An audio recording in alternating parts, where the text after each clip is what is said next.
بسم اللہ الرحمن الرحیم۔ حضور صلی اللہ علیہ وآلہ وسلم کا ارشاد گرامی ہے، جو آدمی گھر میں داخل ہوتے وقت تین باتوں کا اہتمام کرے گا، رزق اس کے دروازے توڑ کر آئے گا۔ نمبر 1، السلام علیکم ورحمۃ اللہ کہے، خواہ سامنے کوئی موجود ہو یا نہ ہو۔ نمبر 2، اس کے بعد ایک مرتبہ سورہ اخلاص پڑھے۔ نمبر 3، پھر مجھ پر ایک مرتبہ درود بھیجے۔ سونے سے پہلے ایک تسبیح پڑھ لیں، بے تحاشا دولت ملے گی۔ باوضو حالت میں سونے سے پہلے اول و آخر ایک ایک مرتبہ درود شریف اور درمیان میں ایک تسبیح یعنی 100 مرتبہ ان اللہ علی کل شیء قدیر پڑھ لیں گے۔ اس وقت ہاتھ اٹھا کر اللہ سے دعا مانگیں کہ یا اللہ، میری دولت کی اور رزق کی پریشانی کو ختم فرما، اور میرے لیے بھی کوئی ایسا وسیلہ بنا دے، میرے پاس بھی دولت اور رزق آ جائے۔ اپنے ہر سوال کا جواب خواب میں پائیں۔ استخارہ کے لیے یا باطنوں کا ورد انتہائی مفید ہے۔ باوضو بستر پر لیٹ کر مقصد کا تصور کر کے نیند نہ آنے تک یا باطنوں کا ورد کرتے رہیں، انشاءاللہ تعالی خواب میں جواب مل جائے گا۔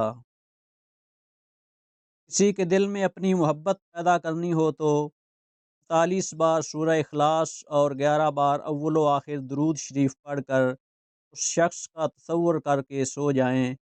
صرف جائز مقصد کے لیے، ناجائز کے لیے کریں گے تو سخت نقصان ہوگا۔ مسلسل 41 دن یہ عمل کرنا ہے۔ بدتمیز شوہر کے دل میں محبت پیدا کرنے کے لیے بیوی اگر ہر نماز کے بعد 7 بار یا عزیزو اور 7 بار یا معزو پڑھے تو شوہر کے دل میں اس کی محبت بڑھ جائے گی اور شوہر اسے بہت ناز اور عزت سے رکھے گا۔ حاسد اور دشمن کے شر سے محفوظ رہنے کے لیے روزانہ 70 بار یا رافیو پڑھیں، اللہ تعالیٰ کی حفظ و امان میں رہیں گے۔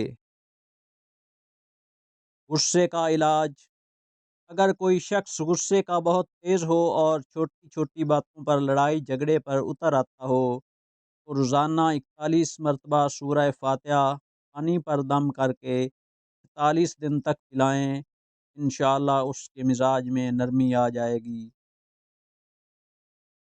دل کو موم کرنے کا عمل: کسی ظالم کے شر سے بچنے کے لیے اول و آخر 3 بار درود شریف اور 10 بار بسم اللہ الرحمن الرحیم پڑھ لیں، انشاءاللہ اس عمل کی برکت سے ظالم کا دل نرم ہو جائے گا اور کسی قسم کا نقصان نہ پہنچا سکے گا۔ بد زبان شخص کا علاج: اگر کوئی شخص بہت بد زبان ہو تو 41 مرتبہ سورہ شمس پڑھ کر پانی پر دم کر کے پلائیں، انشاءاللہ اس کی بد زبانی ختم ہو جائے گی۔ فرما بردار بنانے کا عمل: اگر کوئی شخص چاہے کہ اس کی اولاد اس کی تابع داری کرے تو اسے چاہیے کہ نماز جمعہ کے بعد درود ابراہیمی کو 100 مرتبہ پڑھے، انشاءاللہ اولاد تا حیات فرما بردار رہے گی۔ اگر کسی بچے یا بڑے کو نظر بد لگ جائے تو بسم اللہ الرحمن الرحیم کے بعد سورہ کوثر پوری پڑھ کر اس کے منہ پر پھونک ماریں، انشاءاللہ نظر بد کا اثر زائل ہو جائے گا۔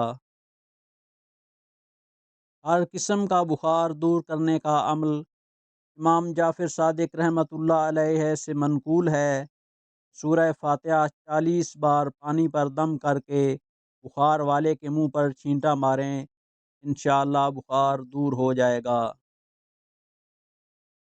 کاروبار میں نقصان سے بچنے کے لیے یہ دعا 100 مرتبہ روزانہ پڑھنے سے نقصان کے 70 دروازے بند ہوں گے، انشاءاللہ۔ سبحان اللہ و بحمدہ، سبحان اللہ العظیم و بحمدہ، استغفر اللہ۔ نماز فجر یا تہجد میں اٹھنے کے لیے جب بستر پر جائیں تو 3 مرتبہ آیت الکرسی پڑھ کر اور بعد ازاں اپنا نام لے کر کہیں کہ مجھے فلاں وقت اٹھانا، انشاءاللہ مقررہ وقت پر آنکھ کھل جائے گی۔ شوہر کے دل میں محبت پیدا کرنے کے لیے کوئی شخص ہر روز 7 مرتبہ سورۃ النساء کا ورد کرے تو بیوی کو اس سے بہت محبت ہو جائے گی، اور اگر بیوی پڑھے تو شوہر بہت زیادہ محبت کرے گا۔ اچھی ذہانت کے لیے جو شخص الرزاق کو 20 مرتبہ روزانہ نہار منہ پڑھنے کا معمول بنائے، اللہ تعالیٰ اسے ایسا ذہن عطا فرماتا ہے جو باریکیوں اور مشکلات کو سمجھ لیتا ہے، یعنی بہت ذہین ہو جاتا ہے۔ چہرے اور دل میں نور پیدا ہو۔ اگر آپ کو اپنے دل اور چہرے پر نور پیدا کرنا ہو تو روزانہ سورہ نور کی آیت 35 کا اتنا حصہ اللہ نور السماوات والارض پڑھ کر اپنے ہاتھوں پر دم کر کے چہرے پر پھیر لیا کریں، انشاءاللہ نور پیدا ہوگا۔